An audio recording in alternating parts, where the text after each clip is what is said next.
Mengabe sipolitika sike sisho sithi la iKZN kumele ngabe iphethwe iMK ngoba iMK iyona eyawina iKZN ngokhetho la last year. Sisuke sipolitika kume ngabe sisho njalo, but reality is, and certainly kunzima lokho uku-accepta, but especially by abantu MK, even though MK won la KZN, but it did not win with the minimum. It did not win with majority. Let me say it like that. It did not win with the majority. Majority yabantu KZN, even though MK yathola 45 or 46 or 47%, but majority yabantu KZN abavota, they voted for other parties. And ingakho phela lama parties lawa akwazi ukuhlangana and they keep MK out of power, even though kuyiyona enjani eyawina. La KZN legislature ihlalo zakhona mase iphelele zo-8, okusho ukuthi lo osuke ezophatha kumele acaptureishe ihlalo eziwu-41 minimum, eziwu-41.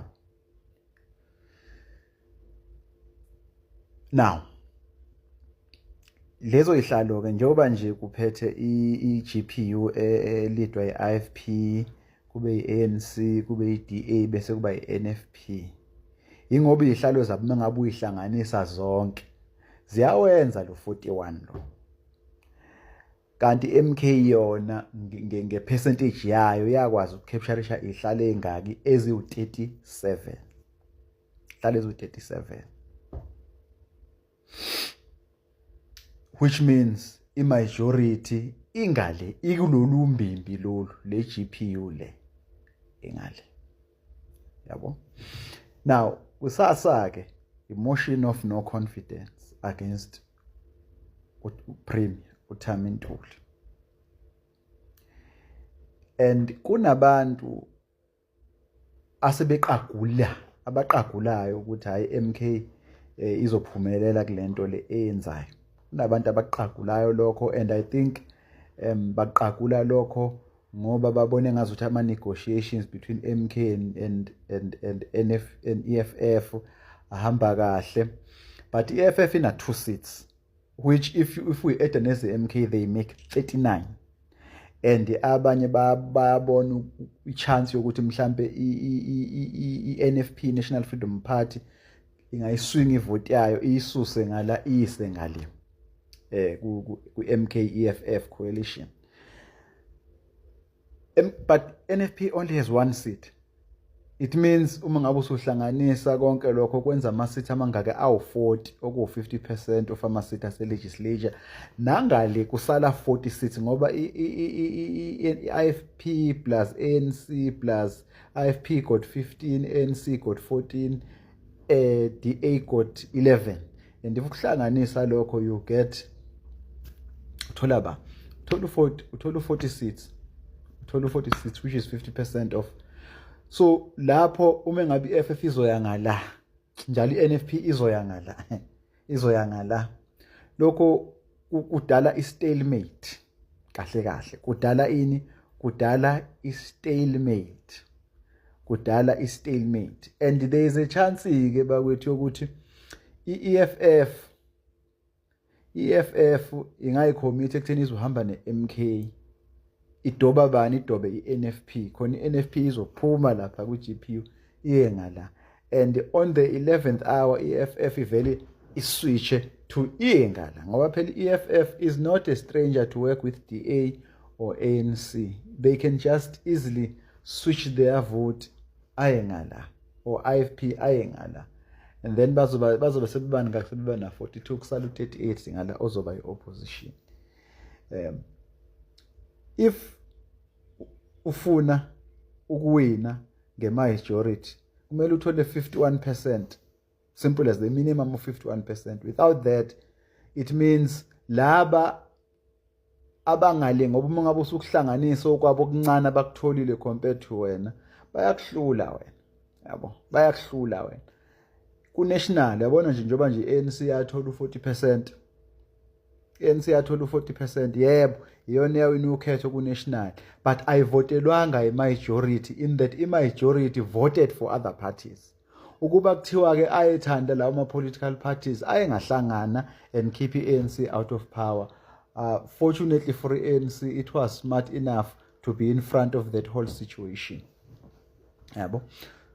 And mina sengaye ngakusho lokhu ngaphambilini ngathi mina the only party that can give i-MK power is the same political party that gave i-IFP power, which is the ANC. As long as the ANC izovotela i-IFP, definitely DA will vote for leyo faction leyo parliamentary faction leyo i-IFP ANC would be comfortable i-DA vele yabo. So it's only the ANC it's only the ANC yabo, unless ke kungaba khona mhlambe ke ama under the table deals, backdoor deals between certain members of the ANC or abazo defect. That would be another story. But as things stand, MK is not going to take power tomorrow based on the fact that even if EFF will support MK and NFP changes tune and support MK, they would have 50%, not 51%. They can't establish government, but at least they can have a stake in a compromised government. Injalo indaba.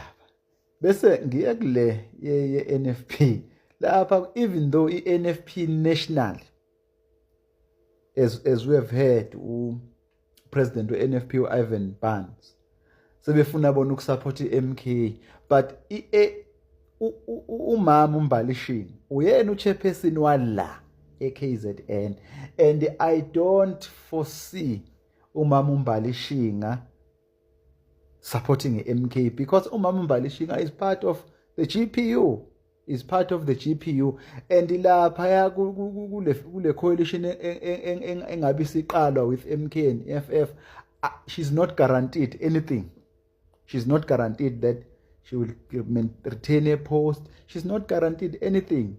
And let us also remember that the reason why there seems to be a tension between IFP and NFP is because of the Zululand issue.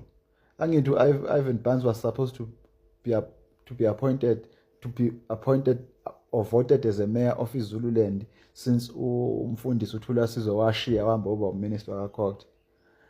And it turns out IFP did not renege on that weight. So I can't see how MK is going. I don't think MK is going to, as much as other people are saying. But it's a good political exercise to keep those in government on their toes. But realistically speaking, and based on the numbers that we have, it's a simple conclusion for me. MK is not going to seize power in KZN. Unless if there could be a deal between MK and ANC, and I don't see that deal happening. I actually don't see that deal happening. And of course, there are going to be a lot of implications on the stability of the province after that. But I don't see Umpemba being taken out the way through the vote of no confidence. No, I don't see it happening. But ke ngenhlanhla ke sekukusasa sizobona kuthiwa